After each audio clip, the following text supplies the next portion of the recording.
Here we are in the tent. Good afternoon, everyone. I'm Allison Cooper, Chair of the Sterling College Board of Trustees. On behalf of the Sterling College Board, it's my great pleasure to welcome you all, graduates, families, friends, faculty and staff, alumni, and honored guests to this 2025 commencement ceremony. We begin with our land acknowledgement. Sterling acknowledges that the land on which we gather, also known as Vermont, is the traditional and unceded territory of the Abenaki people. We also learn in and from a range of landscapes that belong to other indigenous peoples.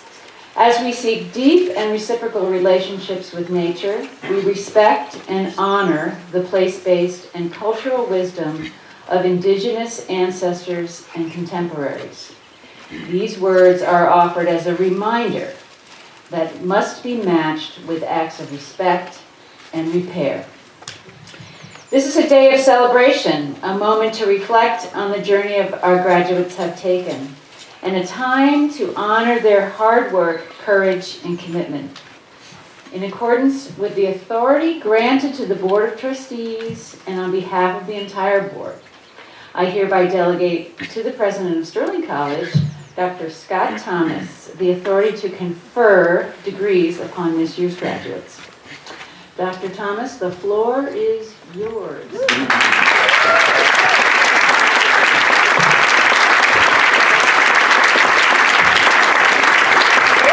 Hey, good afternoon, everybody. Great to have you here. On behalf of Sterling College, welcome to the 2025 commencement ceremony. We're gathered here under a very wide Vermont sky and beneath a tent, doing its best to keep us dry. It's a fitting reminder that while we cannot predict the weather, we can always count on the strength of this community to come together with purpose and care. Whether you are a graduate, a proud parent or sibling, a grandparent, a partner, mentor, or friend, whether you are faculty or a staff member, or an alum, or a member of our Craftsbury community, thank you all for being here today. To our graduates, this moment is yours. Today marks a threshold, a celebration of what you have accomplished, and a recognition of who you have become across your years at Sterling College. We're here because of your hard work. We're here because of your questions, your resilience, and your deep care for this world. To your families and loved ones, thank you. You've encouraged, you've supported, and you've stood beside these students through every season of their Sterling journey. And to our faculty, staff, and community partners, thank you. For teaching, for mentoring, for challenging, for feeding, for listening to, and walking alongside these graduates. You make Sterling what it is, a place where working hands and working minds come together in service to something larger than ourselves. This afternoon's program, which each of you should have received upon your arrival, will guide us through today's celebration. After these opening remarks, we'll hear reflections from two of our graduating students, Blake Lyons and Sarah Kennedy.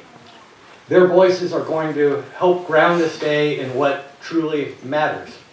Next, we'll enjoy a brief musical interlude from our students, and then we'll have the honor of introducing our commencement speaker, Sterling alumna and president of the Vermont Land Trust, Tracy Zschau.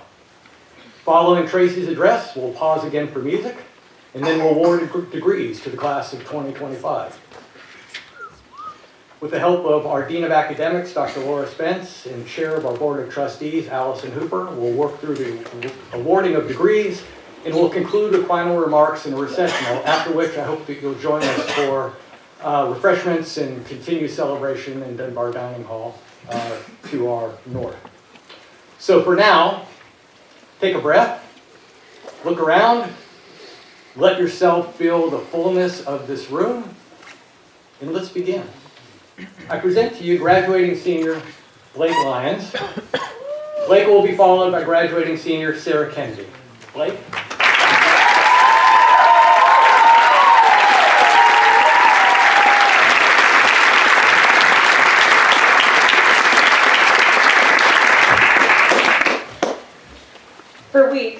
I've been trying to find the words for this moment.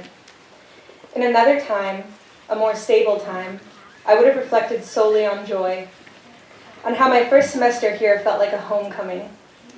Mornings on the porch, people lighting up at the sight of one another, squeezing forward to a bench so everyone can sit in the warmth of the sun and each other's company. Splashing around in the waters of Whitney Brook in comically oversized waders, scouring rocks for macroinvertebrates, crouching as a class beneath forest canopies to learn more about the creatures we share this world with. Afternoons spent with foresters and loggers, learning how to care for both the land and the people and industries reliant on it. Chatting with staff and faculty like old friends over lunch. Everyone piling into cars on hot summer days to caravan down to the lake for a dip before dinner. Half the school dedicated to that migration, hurrying back home to cooked meals made with unwavering love. How I would walk back to Birch along the path that winds through meadow and swamp, listening to the insects thrum, the smell of the earth, fresh after rain, and fall into bed exhausted, feeling like I'd lived a lifetime since I woke up that morning, but a lifetime I'd live all over again because it's truly worth living. There have been hard times too. 15-hour days, power outages, times of upheaval that require great strength of character and a lot of heart. But when the power goes out, the Avengers assemble, farm leads appearing from every corner of campus, summoned by the blackout, dedicated to making sure our young chicks in need of warmth survive the night. And when you're in your fifth, let's get together and talk about how to improve things, meeting of the week. Energy fading. And someone cracks a joke to the whole room, laughing, students, staff, and faculty all together because they care about this school, this community. You look around at the love in the room and you remember why you're here. What makes giving all of those spare moments so worthwhile. People who were once strangers are now my second family. People I can recognize by the sound of their laughter as it floats across campus. Sterling has gifted me friends that feel as though they've been with me my whole life and will be for the rest of it. I'll be leaving a piece of my heart here with them, here with Sterling, a larger piece than I've ever left before. In a more stable time, I'd stand here and speak only of that love, because I do love this place, deeply, fiercely, with the kind of love that is steady, a lasting thing that you hold your whole life, the kind of love you are willing to fight for, and perhaps more importantly, work for. This is not a stable time, and times like these necessitate more. This isn't the world I wanted to walk into after graduation. This isn't the world any of us wanted to walk into. We are walking into an angry, burning world. It can be terrifying, disheartening, immobilizing. But as environmentalists, we know the positive potential destructive disturbance holds. That after wildfires, seeds long dormant in the soil begin to sprout.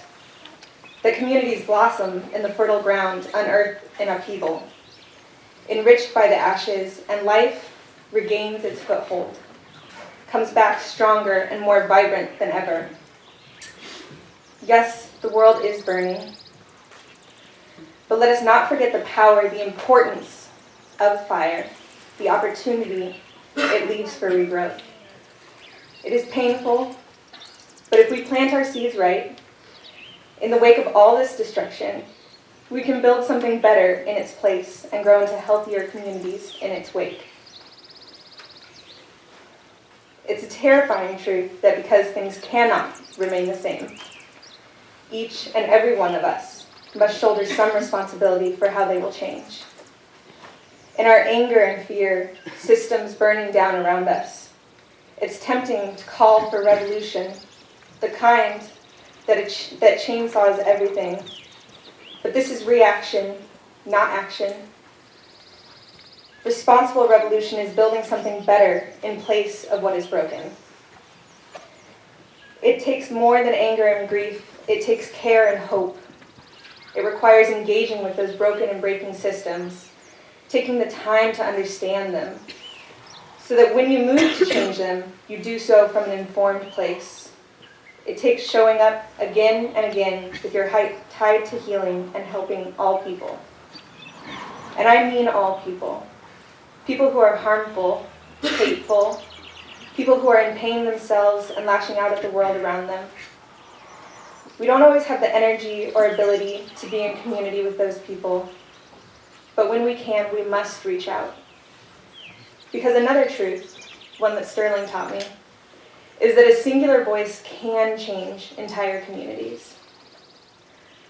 I've seen one person's joy, their music, their laughter lift a room. One person's knowledge and willingness to share it revive forgotten crafts. One person's courage to speak make others brave enough to do the same.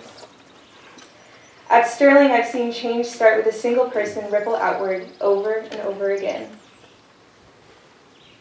Now is not the time for the faint of heart.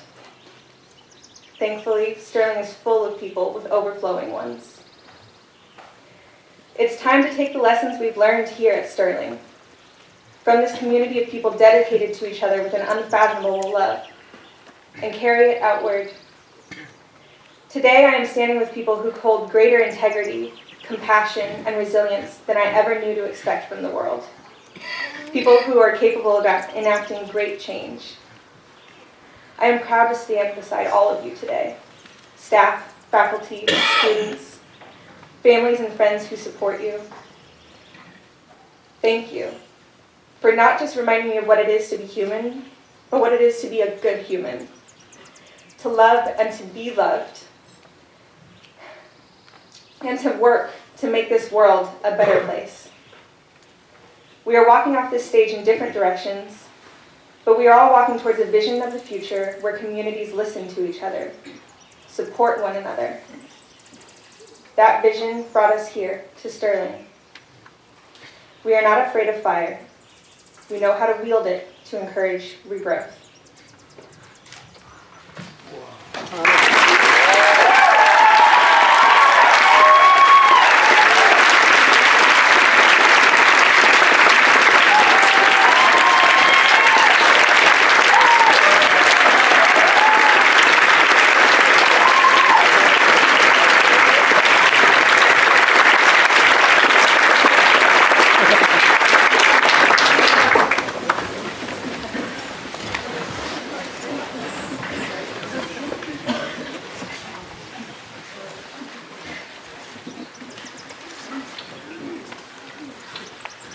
Hey y'all.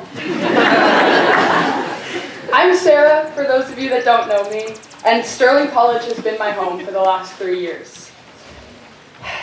I'm not sure if you all know this, but college is kind of hard. It's actually pretty impressive that we've all made it through to this moment.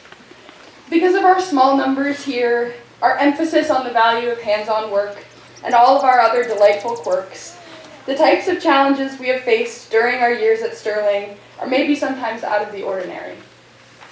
One lesson I have learned time and time again, though, is that the greater the challenge, the greater the opportunities for satisfaction and bliss. Maybe you weren't a morning person, and waking up at 6 a.m. for farm chores was a challenge. Maybe, though, by the time you were done, your arms were sore from carrying waters, and a little bit of hay found itself down your sleeve or into your boot and began tickling your least favorite crevice. But also, you got to see the moon fade from the early morning sky as the rising sun chased the mist out of the valley down below our pastures. And you started your day in the care and service of something larger than yourself. Maybe you were shy, and fully occupying the wide open space that is available for students to step into here at Sterling was a challenge for you. But maybe one day you raised your hand to volunteer yourself as the next community meeting facilitator before you even had time to think about it, or you shared your poetry for the first time at the Ecology Symposium even though your hands were shaking. We have all done so many things that have scared us in our time here. And it is in the moments of trust falling out into the community and letting everyone catch you that we have allowed ourselves to be perceived and known and commended. To my fellow graduates, I have seen each and every one of us face down the extremely prevalent and toxic ideal in our country that fear and vulnerability make you weak, and instead softly carry them along with us in a handmade basket as we've grown into roles of enormous importance, visibility, and leadership at this school that I think will be hard to extricate ourselves from. I have never felt as close to my fellow community members as I do when they let me see that they are scared, or that something means enough to them that the thought of it going wrong in some way is enough to make them cry. A few months back, our class had some interesting discussions while generating a list of themes we would theoretically like our commencement keynote speaker to address. My dear, brilliant friend Ollie had grief on their list, which sparked some discourse. Blake and I, among others, initially had differing opinions about the role of grief in celebrations of transition. However, after watching Blake sob her way through the work awards ceremony,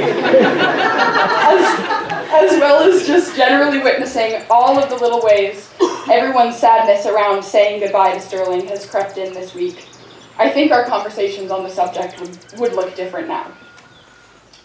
I understand deeply and think a lot about how often we are encouraged to suppress our expressions of grief, and how easy that is to internalize. Inevitably, though, it slips out of us in some way or another, and it is when we reach that point that we are the most truthful and the most ourselves. So if you'll bear with me for a moment, and I swear I'm not trying to make anyone cry on purpose, I would like to speak to a few of the different ways grief is welcome to come up for everyone today, and that, in my book, are actually the most important part of all of this. For us graduates, we are leaving behind a temporary home. We are stepping out into all of our own pockets in the big wide world, a big wide fascist world that is so unbelievably horrifying sometimes that to do that subject justice, I would need another speech and a half at least. We are taking our lives more fully into our own hands than ever before. We are leaving behind laughter on the porch over lunch, quick trips to the lake before afternoon class starts, barely clothed, freezing cold post-hole races through the snow, class discussions that change your mind on something, late-night homework sessions in the library where you forget to do your work because you like talking to your friends so much, 11 million inside jokes, and enough love to fill up Kestrel and spill out into the road. We are leaving behind our long-ago expectations of what college might be like, accepting it for what it actually was, and then just as we've done that, we have to let it go. For the faculty and staff, as many times as you've done it before, I see that it doesn't get easier for you to let us go. For the parents and families of graduates present, while we will always be your babies, you are being asked to release us down our own paths into adulthood and to let us figure out what that means to all of us. I can feel your pride in us and love for us filling this space, and I'm grateful to all of you for being here to share in this momentous occasion. To everyone, I say, make space for all your sources of grief, whatever they may be, and let them coexist peacefully amongst your joys and hollers. Grief is our best tool for healthy navigation of difficult transitions. Grief is how we contend with our humanity. Grief is how we remember. To my classmates, thank you for nominating me to put words to one of the most important moments in your lives. Thank you for spending these tender years in community with me. You have achieved something worth celebrating, and you are experiencing changes that are worthy of your heartache. So let's hold each other close, wipe away one another's tears, party like there's no tomorrow, and go out and live the rest of our beautiful lives. Thank you.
name is Young, and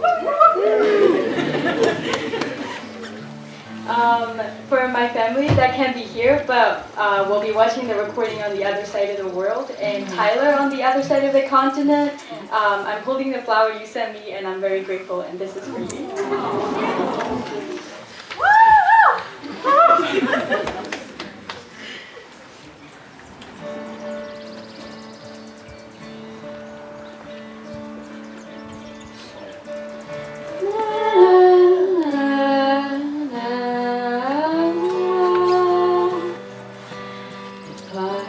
Choose the things that I do and all the things that I see. I let the room filled with memories until the walls are staring at me. The mystery of life is just taking flight. I watch the walls closing in. So I swallow my pride and I take another bite. 'Cause I'm dreaming again. I swear I'm not attached to living in the past, but I can't get off my feet. You say we all go mad, but I don't believe that, so you'll prove it to me.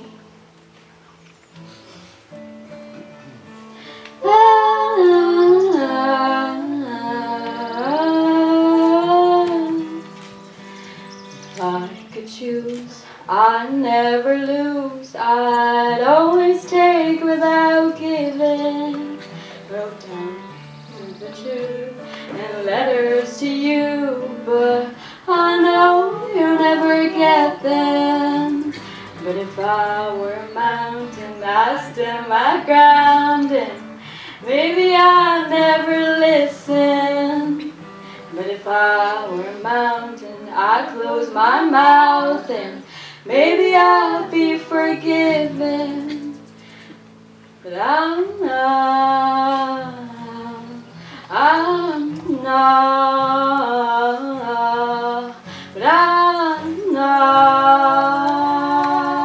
But I'm not.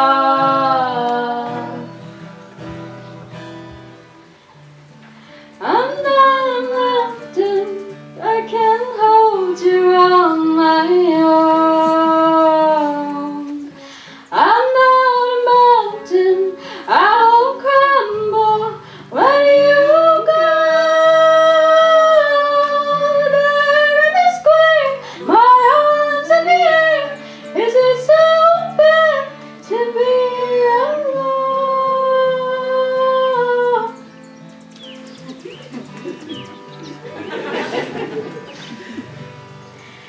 I can do it on my own.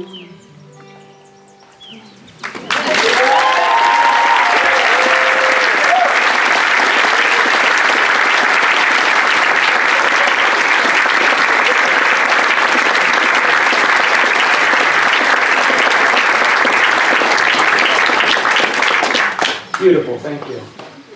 Good afternoon again. This year's commencement takes place at a moment of profound ecological and civic reckoning. We're living through a time when environmental protections are being dismantled, when the climate crisis accelerates, and when the very notion of collective care for the earth is being questioned. And yet, as we've heard, Sterling graduates emerge with muddy boots, clear eyes, and working hands to meet the moment. They carry with them not despair, but determination. Not fear, but fierce hope. And who better to help us mark this moment than someone who has walked this terrain, literally and figuratively, for decades. Tracy Zschau is a 1993 graduate of Sterling College. She studied resource management here and gained, among other things, the navigational skills that Sterling's Bounder and Winter Expedition are famous for. The kind of hands-on, place-based learning that never leaves you. In fact, here's a story. During her job interview at the Vermont Land Trust in the late 1990s, I told you I was going to tell a story, didn't I? Tracy was handed a topo map, one that had been purposely stripped of its legend, its north arrow, and its symbols. Have I got this right so far? Okay. She was asked to navigate in real time from a mysterious point X to the location of the interview. Okay? She did so, of course, with confidence, clarity, and accuracy, while she carried on a conversation with the interviewer. What her interviewers did not know was this. She had done this before. At Sterling, this kind of test wasn't a stunt. It was just another Tuesday at her college. That's the same kind of steady, grounded capability that has defined Tracy's career.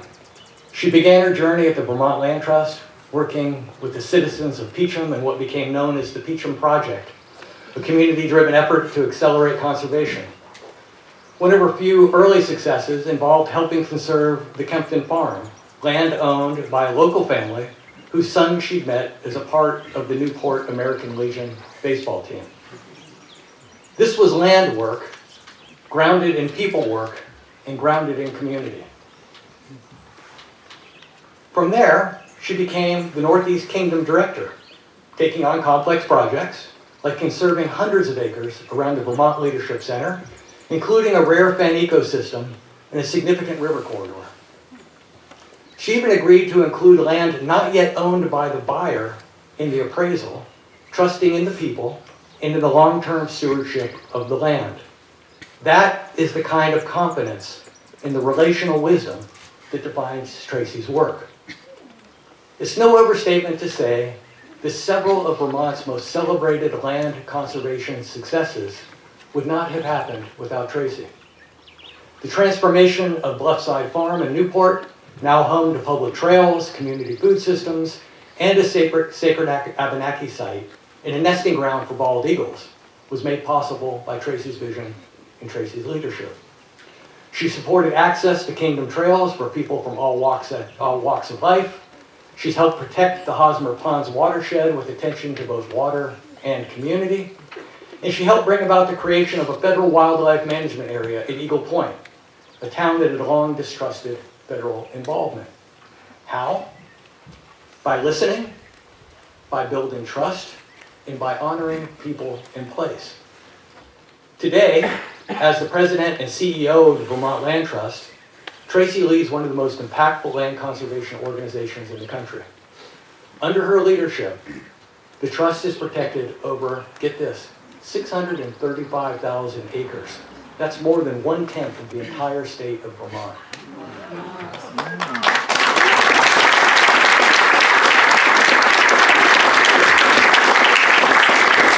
And in her so-called free time, she also serves on the St. Johnsbury Select Board because civic service for her is not a role, it's a habit of care, something that is important to us at Sterling.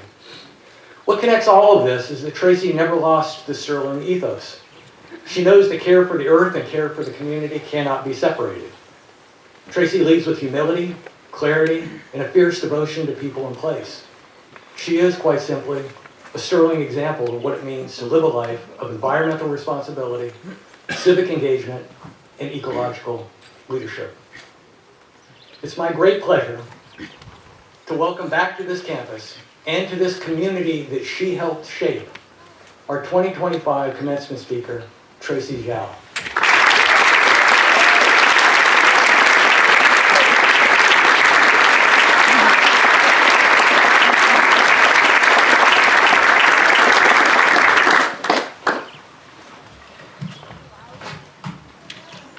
That's hard to follow, Scott. That's a lot. Thank you. And that, yes, and I haven't gotten there yet. I don't even know if I need to talk because honestly, I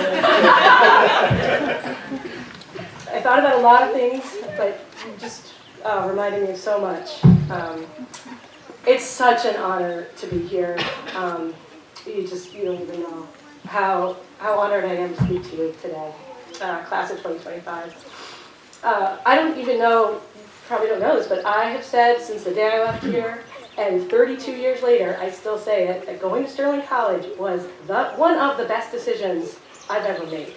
And it's paid itself back to me so many times.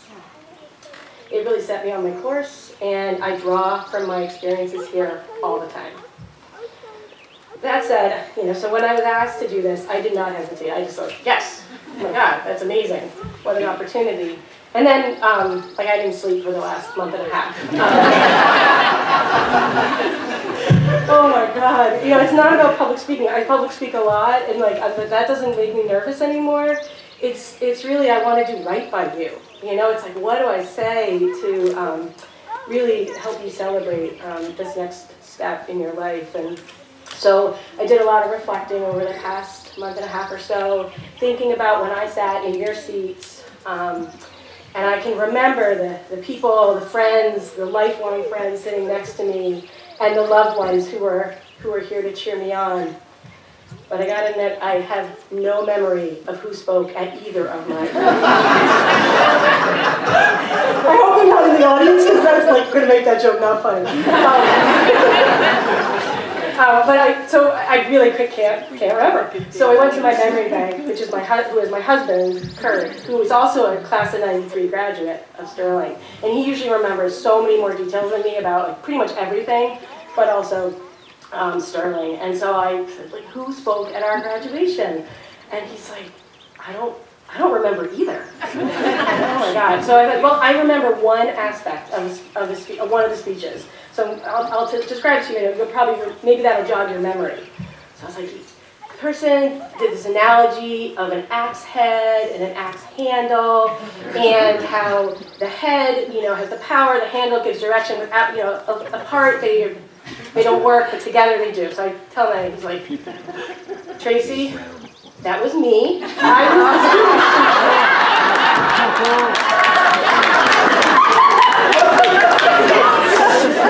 and it was from a Robert Frost poem, Frost Morgan. So, okay, that really helped me. I was like, okay, you have so much going on today. You may never remember I was even here. That takes a lot of pressure off. And anything I tell you sticks with you, you might attribute it to someone totally different. So that really helped me. I'm like, okay, all right, take some pressure off. But honestly, to be speaking to you at this moment, as you move through this moment in history, which will truly be in the history books, it's hard. It really kept me up thinking about what can I say to you all. And Sarah, you said it well. What is happening now? The arc of history is long. You're not the first to graduate into this next phase of your life at a challenging time where a lot doesn't make sense and there's a lot of challenge. And sadly, knowing the arc of history, you probably won't be the last either. So what I drew on was, what has given me what I consider to be the resilience that I've used to face difficult times, the creativity that I've drawn from to find my way since Sterling, and the patience to sort of know how to navigate through these times. And as I reflected on that, I know that you're ready to chart your next steps on your path, and not just because your classmates spoke to it, but because I know, from what I have drawn from. So because the axe is the only thing I remembered from my graduation speech, I decided to pick something that was also kind of a symbol or something you can picture, maybe you'll remember. So I'm picturing a big old backpack, and you're all leaving tonight, tomorrow with this backpack on, and maybe it's a pack basket, maybe it's an external frame, maybe it's an internal frame. And because this is Sterling, maybe it's some weird container made of found materials that one of you But in that backpack, however it looks, however it fits you, are a bunch of things, and you're going to be taking them with you. In that backpack are some real tangible things, like a good axe that you know how to sharpen. Maybe you bought it at Willie's store down the road. A good winter sleeping bag that you used on expedition and winter trip. A compass that you know how to use. You just heard that actually does come in handy, maybe even in a job interview. possibly a hand-carved canoe paddle or some other tool object made from wood with your own hands, and you know to measure twice, cut once. And when I'm done talking, you also have a piece of paper from an accredited college that says you learned a whole bunch of things that are relevant to the kinds of work you're going to seek out there in the world, in sustainable agriculture and environmental education, wildlife management, forestry, land conservation. I hope some of you are interested in that, and a whole host of other ways that you'll use the things you learned here and in your classes. But what I really wanted to concentrate on are the intangible things that are in that backpack that I want you to remember you have as you go through your next phases. And I picked 5. There's a whole bunch of things you'll be pulling out that are unique to you that you worked on and honed while you were here, but I hope these 5 resonate across you all. The first is that you have successfully navigated, or maybe sometimes unsuccessfully, but you're here, so successfully in the end, a small intentional community. That's something really unique that Sterling creates, that you just did, and there's no hiding here. Behind a screen name, behind 20 rows of students in a lecture hall, here you're visible, you're held accountable, and you must take responsibility for your actions. And needing to work together collaboratively has meant that you've had to face difficult conversations. You've probably made mistakes that you've had to remedy. And you've probably had to do some of that with people maybe you didn't necessarily want to be in that small intentional community with it all the time. But the skills that you've worked on in navigating that, you will use for the rest of your life. And the power of community and understanding the power of community, take that to every scale of community you go into. Treat it like a Sterling community, because that is something that will work for you. The second is that you've really immersed yourself in learning about ecological and environmental issues while also getting your hands dirty. And you've had to do that while raising animals, learning how to grow food, managing a forest. And in doing that, you've, early in your careers, in your education, come to understand the nuance and complexity of our ecological and environmental challenges. Black and white issues make good slogans. They can work for advocacy, which has its place. But when we want to get to solutions, we need to recognize the complexity. And living in this corner, this really unique, awesome corner of Vermont that I still get to live in, you've also done this learning alongside people who still make their living from the land. And understanding that and what that looks like sets you up to be really effective problem solvers in the future that will be sought after. And understanding that complex problems have complex solutions and they require collaboration and working across difference.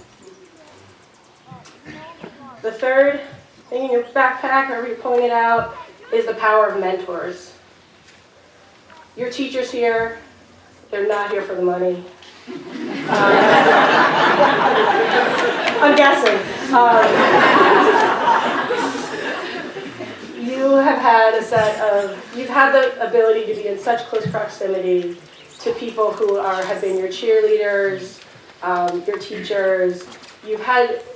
Because you've had such close proximity to them, they've created for you, I hope, and this is what happened for me, a set of search image of who to look for as you go out into bigger places and different places. And that's what I did. I had cheerleaders here. Some of them are sitting in this room, which is blowing my mind. It's so cool. When I went to bigger educational institutions, out into the workforce, I just expected that there were going to be people like that would want to be my cheerleaders and help me. And people do want to be that, but you do have to also be reciprocal in that, in searching it out. And so I hope you had your mentors here. Keep that search image and take it with you, because through your whole life, having those people in your corner will make a big difference.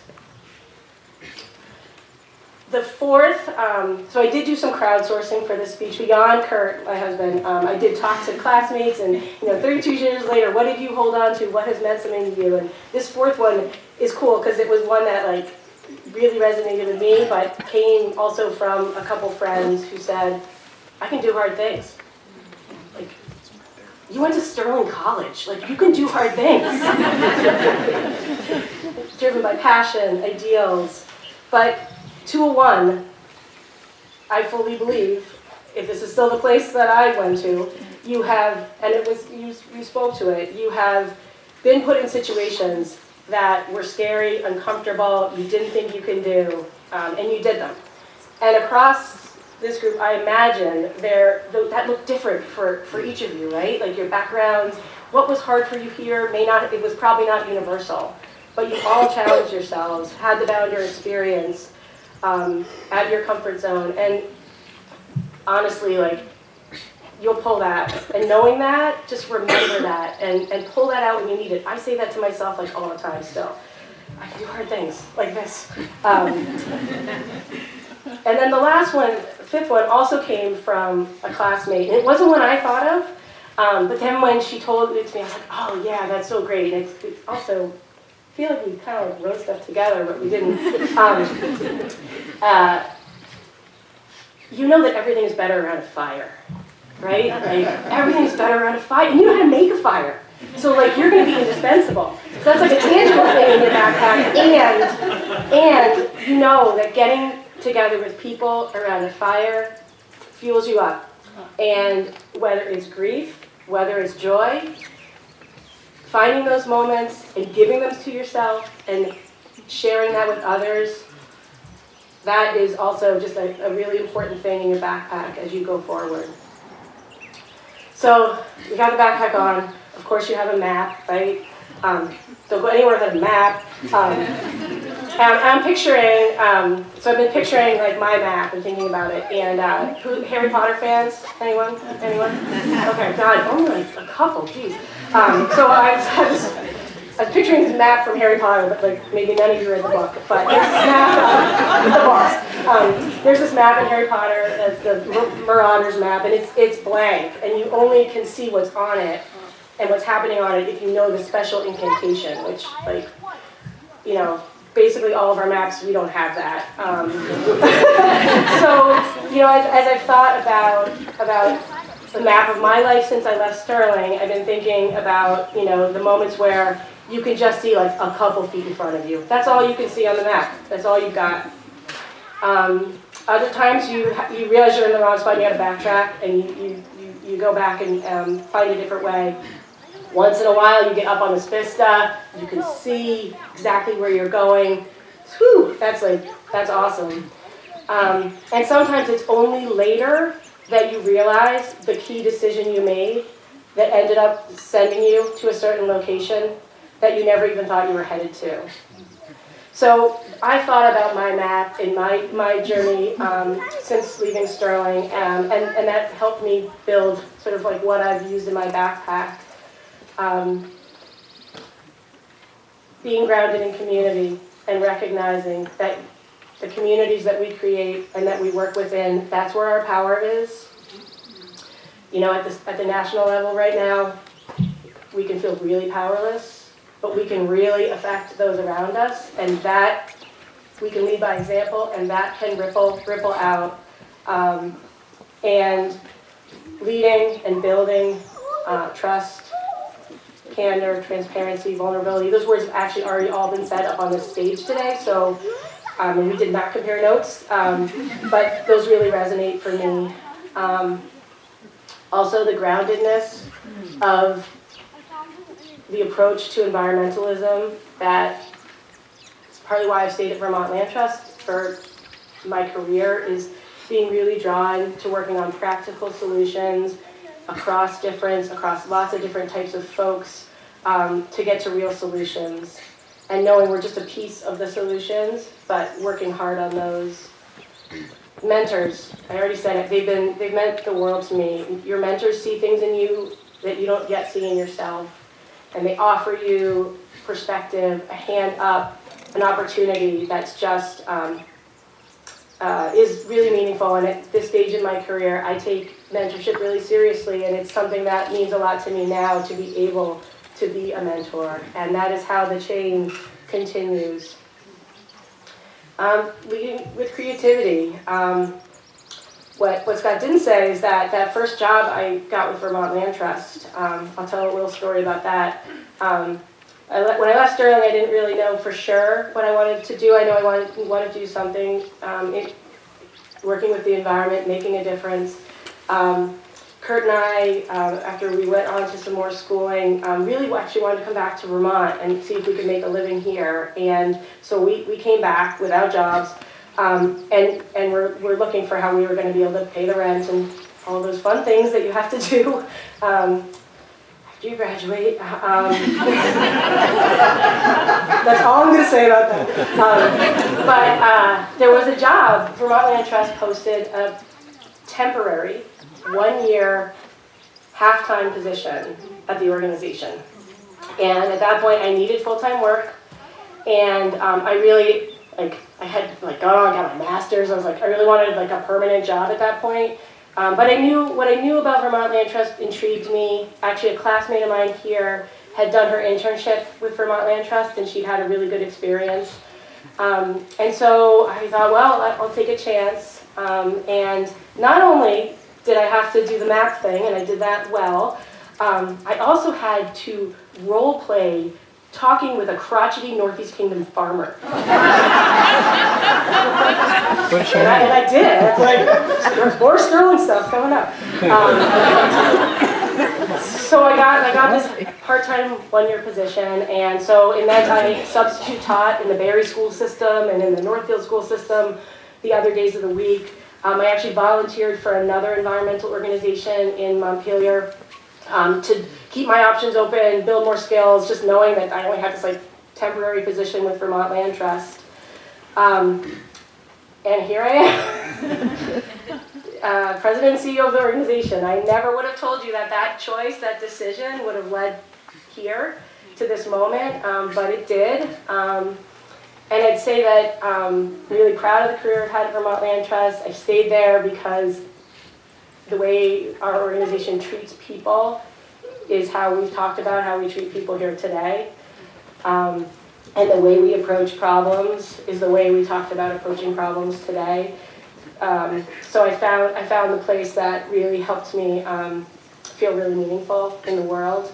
But I'll say that being in a leadership position now at the organization, I didn't just build those skills at Vermont Land Trust. And this is another piece around, I think, something to consider and think about as you move on to your next phases, is that from very early in my career at Vermont Land Trust, I volunteered and served on boards of other organizations and found ways to be involved in a number of different organizations. My first board service was thanks to my mentor, Farley Brown, who invited me to serve on the board of Vermont Covers when she was executive director there, and it was very early in my career, and it was awesome. I met other mentors, I made other networks, I used skills that I wasn't using at Vermont Land Trust, and I did that over my whole career. Founded the Danville Conservation Commission, served as eventually board chair of the Fairbanks Museum. The experiences I had in some of these places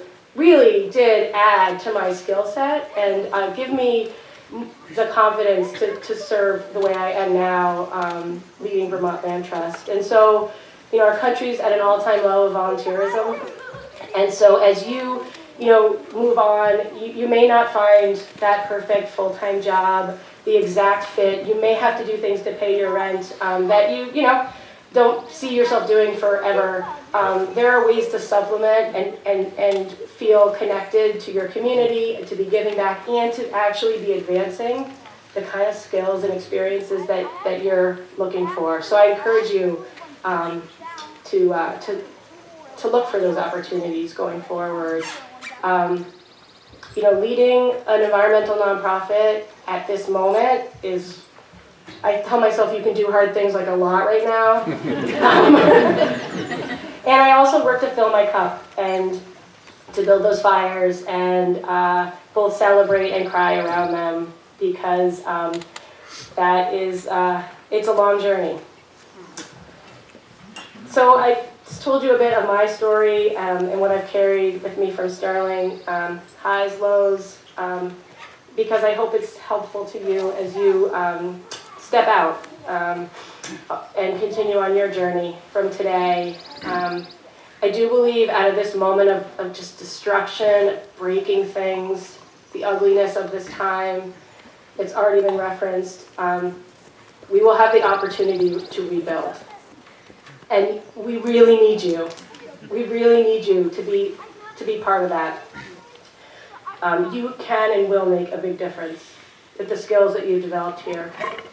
So use your backpack, stay on the trail, trust your gut, take risks, accept the hands that reach out to you, have fun, and be open to where it leads you. So thank you so much, and big congratulations to you. Good work.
In my opinion, you're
Hello. I'm happy to report that the Sterling College Board of Trustees, along with the members of the faculty, voted unanimously to award the degree of Bachelor of Arts or Associate of Arts to this year's graduating students. At this point, I would like to invite our graduates one at a time to the podium to receive their degrees. I'll be reading each graduate's name and then a short overview of their studies here. Please wait until I've read about each graduate before applause. Enoch Roger Burnfield. Enoch is graduating with an Associate of Arts in Environmental Studies. He has been deeply involved with the agricultural systems on campus, with a particular focus in crop production, and has developed leadership through a summer internship on the Sterling farm and working as a farm lead.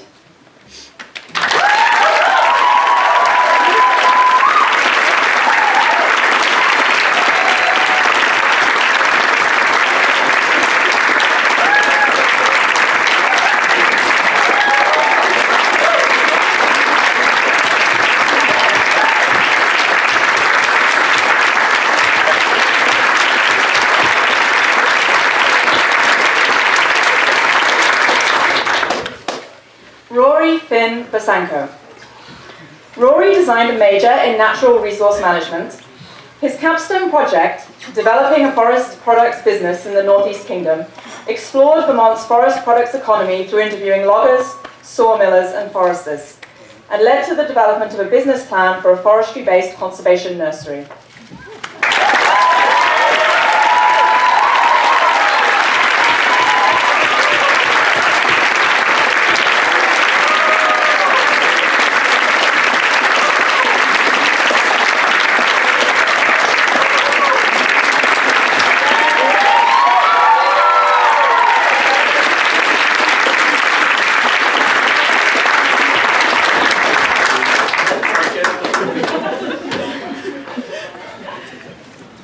Miles Chalnick. Miles completed an Associate of Arts in Environmental Studies. His studies focused primarily on sustainable agriculture and plant propagation and culminated in an internship as a carpenter's apprentice.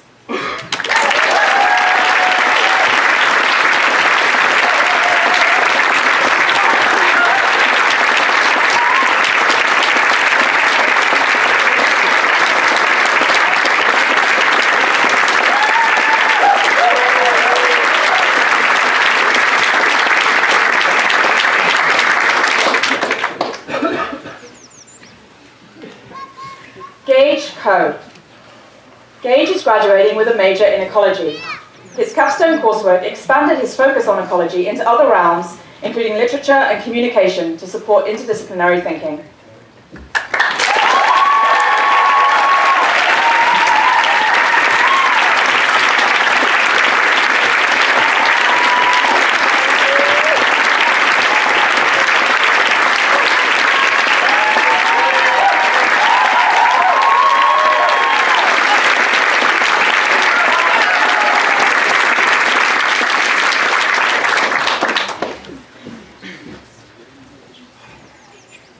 Elizabeth Falker. Erin has earned an Associate of Arts in Environmental Studies. To culminate her studies, Erin investigated on-campus and local food systems through an internship with the Sterling Kitchen.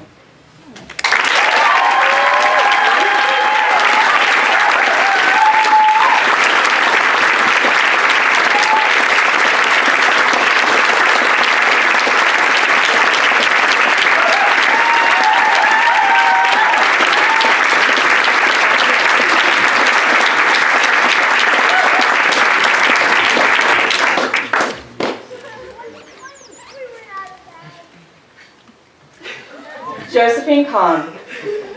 Josie completed an Associate of Arts in Environmental Studies and will soon complete her Bachelor's in Environmental Studies.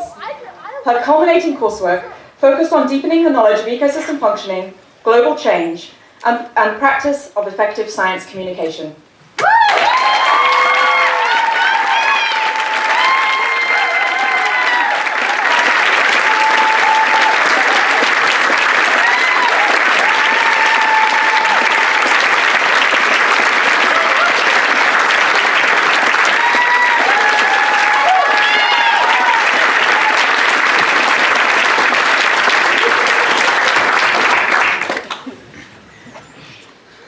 Isabel Rose Kapachulik.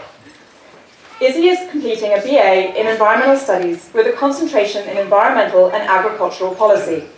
Her capstone coursework explored intersections of sustainable food systems and ecology, culminating in a legislative internship with the farmer advocacy nonprofit Rural Vermont.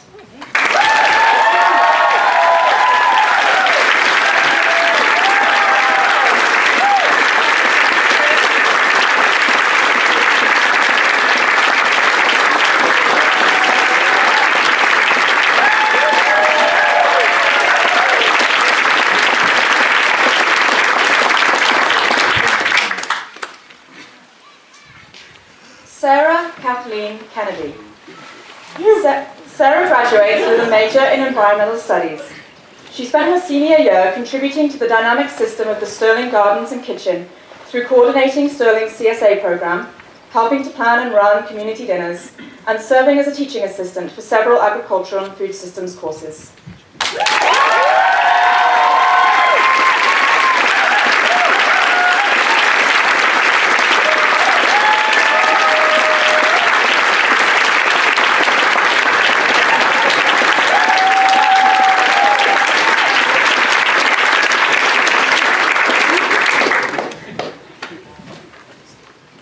Tyler Kiang. Tyler is not in attendance today. He completed a degree in outdoor education. In his senior year research project, Tyler explored multicultural backcountry cooking, which led to the development of a cookbook of his own recipes.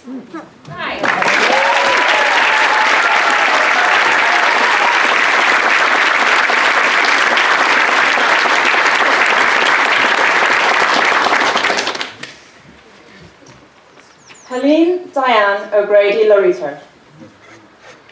Helene is also not in attendance today. Helene completed an Associate of Arts in Environmental Studies.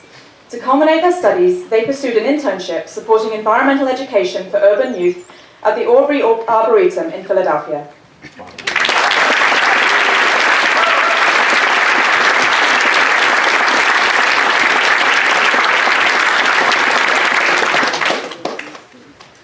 Blake Lyons.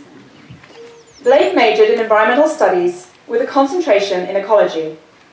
Blake pursued senior year coursework, which explored the ethics and practical applications of conservation through the varied perspectives of land managers, community members, and scientists.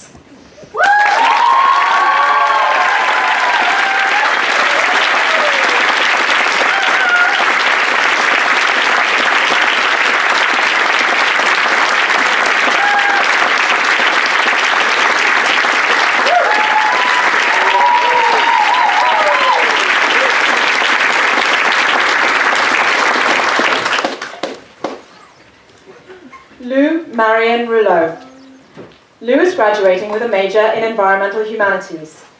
Lou completed a senior year research project titled The Mindfulness Vessel, The Art of Expression, which was exploration of creativity, motivation, personal well-being, and nature through art, mindfulness, and poetry.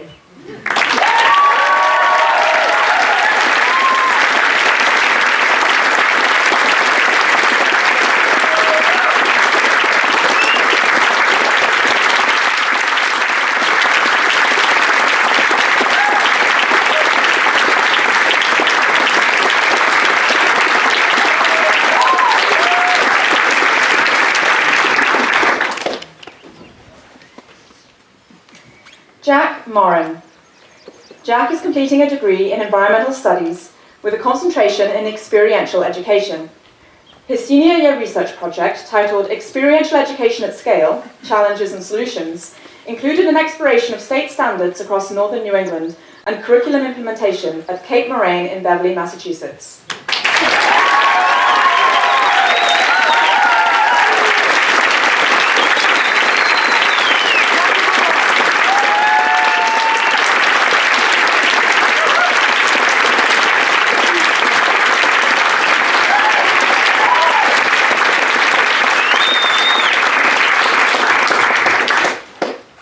Blue Orner. Blue completed a major in Environmental Humanities. For her capstone project, Blue worked on writing a book titled A Home Named Dark. Blue's writing explored queer resilience, radical imagination, and the essence of home.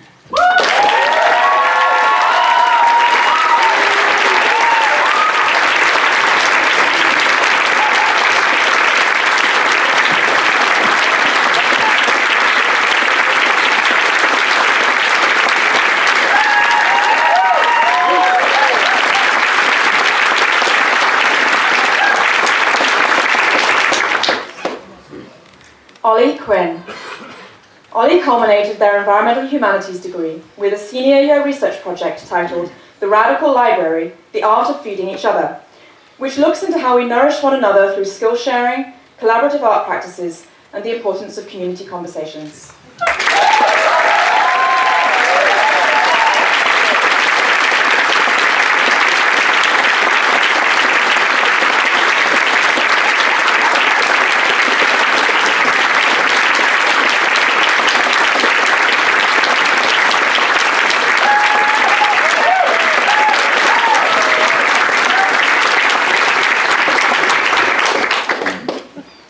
Shelby Schartzer. Shelby completed a degree in environmental studies with a concentration in ecology. Shelby's upper-level coursework focused on field ecology, GIS, and conservation biology.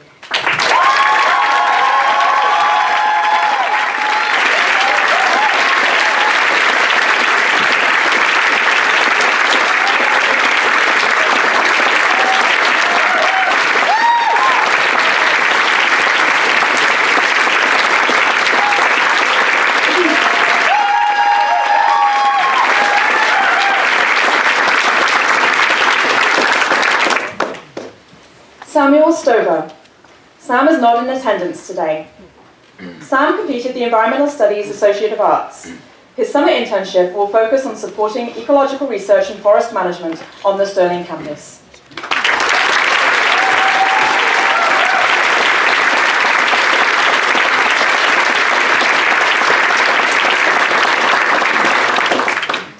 Ken Strickler. Ken graduates with a degree in Sustainable Agriculture and Food Systems. Ken's senior year research project focused on the development of a business plan for a meat goat operation located in the Northeast Kingdom.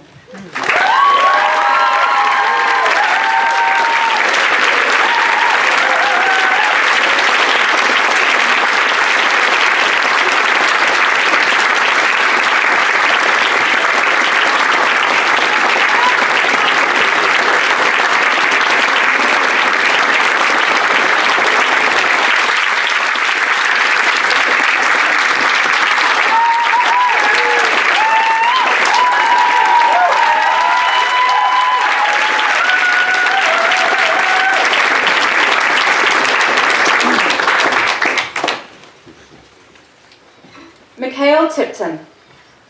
Mikhail is completing a self-designed major in forest ecology and management, with a minor in draft animal power systems. For his capstone research, Mikhail worked with a forester to write the forest management plan for North Pasture Community Forest in Burke, Vermont.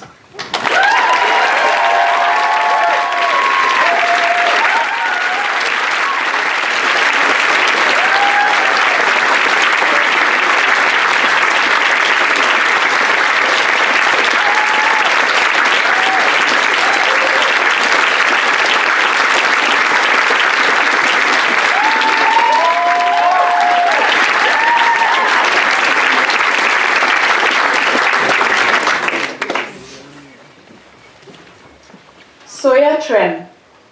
Sawyer majored in environmental studies with a concentration in social justice. For their senior year research project, Sawyer explored how communities effectively create change for social justice.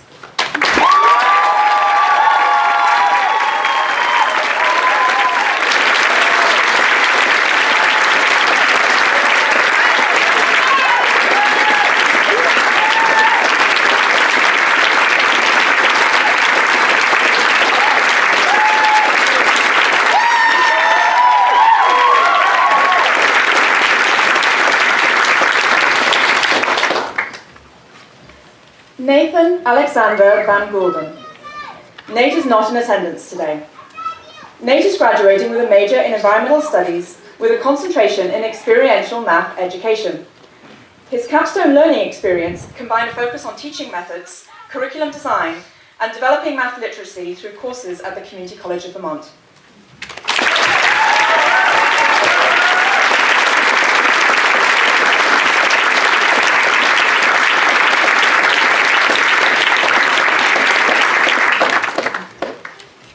Margaret Mary Vetter.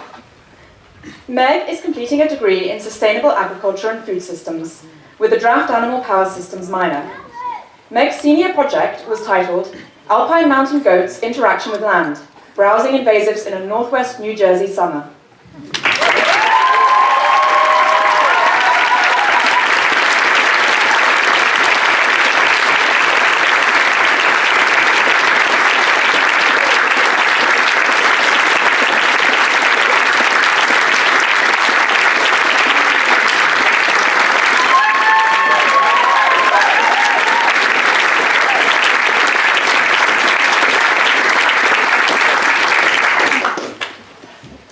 Yun Mimi Zor.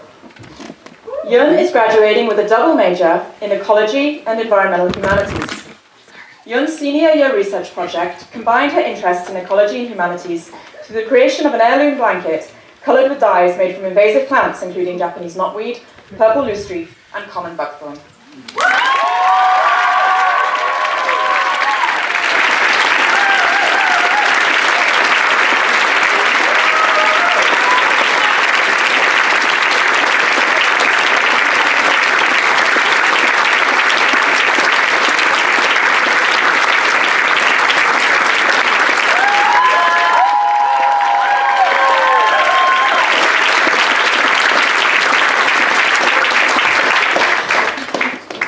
I have one more. I got the alphabet wrong.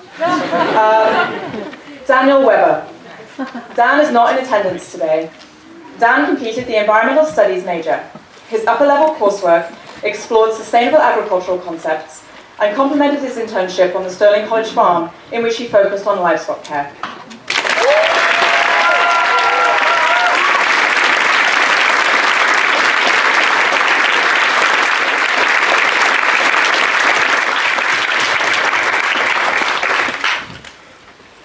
It is my distinct honour and pleasure to present to you the graduating class of 2025.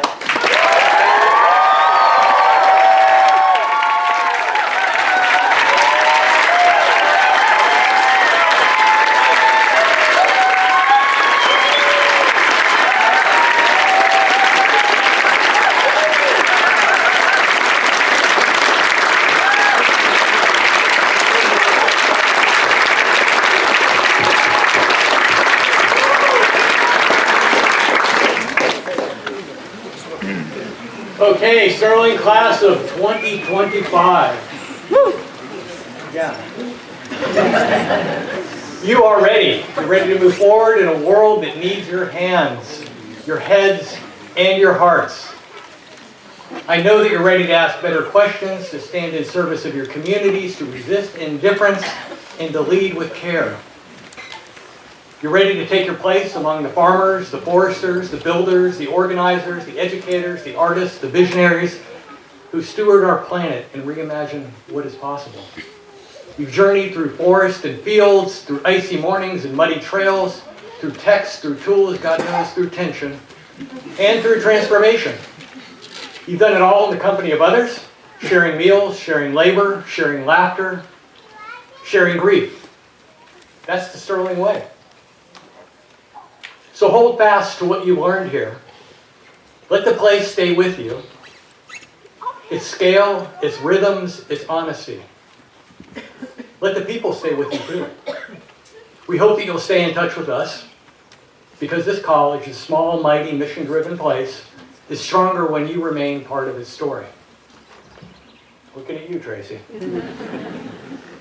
And as you go forward, I leave you with these lines from the poet Marge Piercy, who reminds us of the beauty and dignity of purposeful collective work. I want to be with the people who submerge in the task, who go into the fields to harvest and work in a row and pass the bags along, who are not parlor generals and field deserters, but move in a common rhythm when the food must come in or the fire must be put out. Sterling has taught you that rhythm, carry it with you. Thank you, and congratulations to the class of 2025.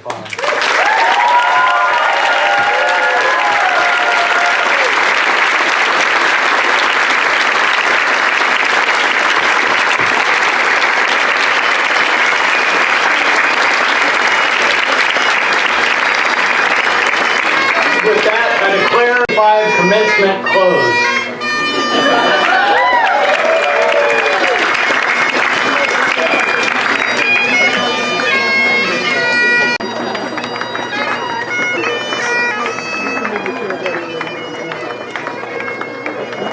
No.